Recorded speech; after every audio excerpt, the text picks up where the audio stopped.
Hey everyone, ready for another deep dive. You guys sent in an awesome summary of Why We Sleep by Matthew Walker, and, well, it totally blew my mind. Yeah, it's a fascinating read. It is, like I knew sleep was important, but Yeah.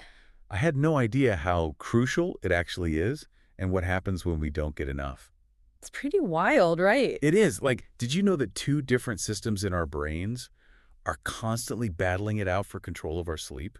It's true. It's like this I mean, and probably. pulling an all-nighter is basically like driving drunk. Yeah, a lot of people don't realize that. It's crazy. So let's unpack all of Always this. do it. What's the first system we need to understand when it comes to sleep? The first one is your internal clock. It's called the circadian rhythm. Oh, I've heard of that. Yeah, it's like a 24-hour clock that tells your body when to wake up and when to wind down. Okay, so that's why I always feel tired around the same time each night. Exactly. And the big thing that keeps this clock in sync is sunlight. Right, right. The book talked a lot about the role of sunlight in regulating our sleep. But why is that so important? Well, sunlight basically acts like a reset button for your circadian rhythm. Ah, okay. It aligns it with the natural day-night cycle. That makes sense. What's interesting, though, is that our internal clock, it isn't actually perfectly 24 hours. Right. It's slightly longer. So we need that sunlight to, like, keep it in check. Exactly. It's like a little nudge to keep it from drifting out of sync with the real world. Wow, that's so cool. So does this explain, like, why some people are morning people and others are night owls? It definitely plays a huge role. That's where chronotypes come in. What types? Yeah. Oh. Whether you're a morning lark or a night owl is largely determined by the timing of your circadian rhythm. And here's the big thing. It's not a matter of willpower. Oh, really? It's actually written in your genes. So, like, it's literally in their DNA to be a night owl. Exactly. Specific genes influence your chronotype and your natural sleep-wake preferences. So those late night folks, they're not just being lazy. No, not at all. Their bodies are wired differently. That's great news for all the night owls out there who've been judged for their sleep habits. Right, and I think it's important to understand those differences. Forcing night owls into an early bird schedule can actually be really detrimental to their well-being and productivity. Yeah, I'm definitely a night owl. Those early meetings are brutal. I feel you. Okay, so we've got this internal clock, our circadian rhythm, influenced by sunlight and our genes. Right. What's the second system that's involved in this whole sleep dance? The second one is called adenosine. It's a chemical that gradually builds up in your brain the longer you're awake. Think of it as sleep pressure. Oh, The longer you're up, the more adenosine accumulates and the sleepier you feel. so it's like a sleepiness meter that just keeps rising throughout the day. Pretty much. And this is where caffeine comes in. Ah, yes, caffeine, my best friend. Right. Caffeine blocks the effects of adenosine. So it basically tricks your brain into thinking you're not as tired as you really are. So that's why that afternoon coffee helps us power through the day. Exactly. But there's got to be a catch, right? What about that dreaded caffeine crash? The problem is caffeine doesn't actually eliminate the adenosine, it just masks it temporarily. Ah, I see. So when the caffeine wears off all that built-up adenosine, it comes back with a vengeance. And that's why we get hit with that wave of sleepiness. Exactly. We're basically postponing the inevitable with caffeine, not actually getting rid of our need for sleep. Exactly. Yeah. So these two systems, our circadian rhythm and adenosine, they're constantly working together, or sometimes maybe even against each other, to regulate our sleep. Yeah, it's a fascinating dance, and it gets even cooler when you look at what happens when we actually fall asleep. It's not just one type of sleep. Our brains cycle through these two distinct stages, non-rapid eye movement sleep, or NREM sleep, Okay. and rapid eye movement sleep, or REM. Wait, so it's not just like lights out and we're asleep. No, There's a whole other level of complexity happening. absolutely. Like imagine these two stages, NREM and REM. They're kind of like in a dance, Okay. happening all night long. I'm intrigued. Tell me more about this sleep stage showdown. Okay, so let's start with NREM. Right. It's divided into 4 stages. And stages 3 and 4, those are the deepest and most restorative. During this deep sleep, our brain waves, they actually slow down Oh, wow. and become incredibly synchronized. It's like thousands of brain cells are singing in perfect harmony. Synchronized brainwaves. What's going on in our brains during this deep sleep? Well, think of it as your brain's filing system working overtime.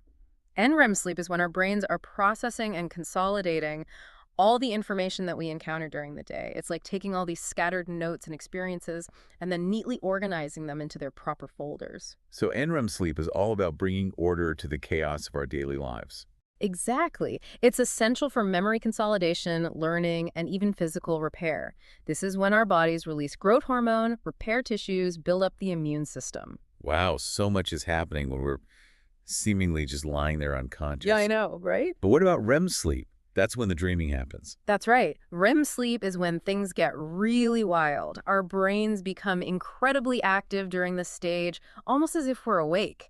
And that's when we have those vivid dreams. Dreams, I've always been fascinated by them. What's their purpose, and why are they often so bizarre and illogical? Well, Matthew Walker, the author of the book, he argues that REM sleep plays a crucial role in emotional processing and creativity. Okay. So while NREM sleep is helping us file away information, REM sleep is all about connecting those files, kind of weaving them into a meaningful narrative. So NREM lays the groundwork, Yeah, and then REM comes in to build the structure. precisely. It's like our brain is making sense of our experiences, exploring different perspectives, and even come up with new ideas. Wow. This back and forth between NREM and REM, Yeah. it's crucial for our cognitive function, emotional well-being, Uh-huh. and our health. Absolutely. This is blowing my mind. I never realized how much is going on in our brains while we sleep. Yeah. But what happens when we don't get enough of either NREM or REM sleep? Are we just tired? Or are there more serious consequences? That's a great question. And unfortunately, the consequences of sleep deprivation go far beyond just feeling groggy. Okay, lay it on me. Yeah. What's the real deal with sleep deprivation? All right, well, here's a stat that might shock you.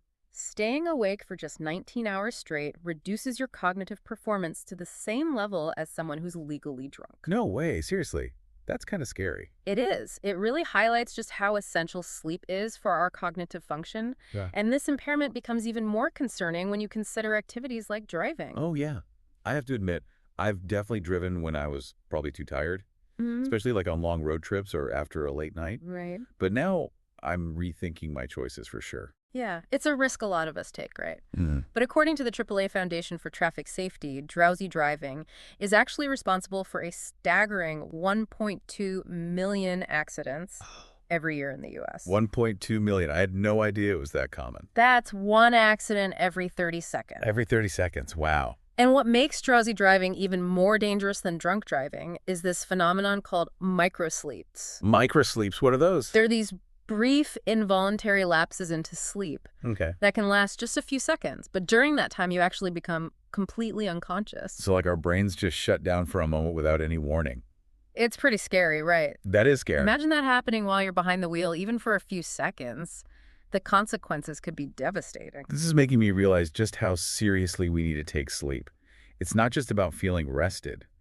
It's about protecting our health and safety, and the safety of others on the road as well. It is scary, yeah. But the good news is we actually have some control over this. Oh, good. You know, Rip. we can actively improve our sleep habits and, reap all the benefits of a well-rested mind and body. Yeah, that's good to hear.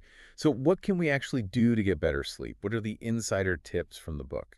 Well, one of the most powerful things you can do is actually surprisingly simple.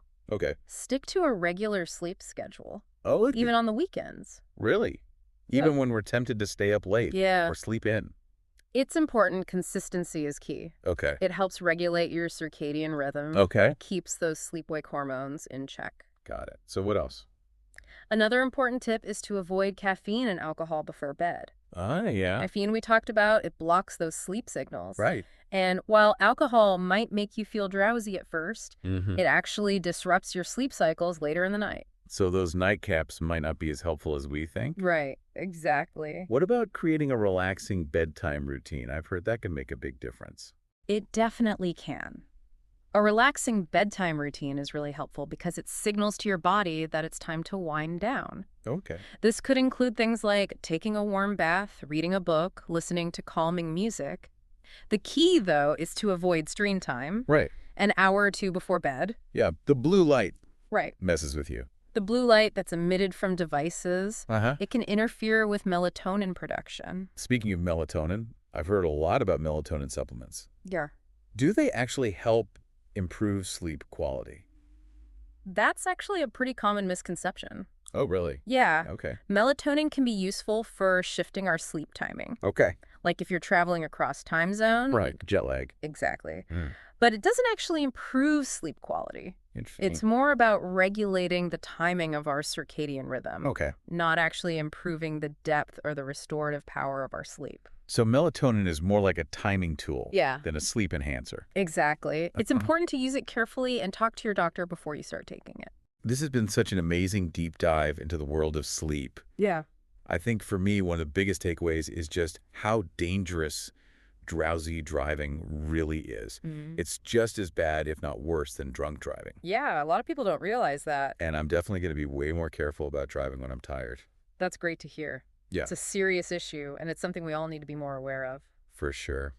Well, this has been an incredible conversation. Thank you so much for joining me and sharing your expertise on sleep. It was my pleasure. And for all of you listening out there, here's a final thought to ponder. We talked about how crucial dreams are for processing emotions and making connections. Right. So if dreams are so important, what does it mean when we don't remember them?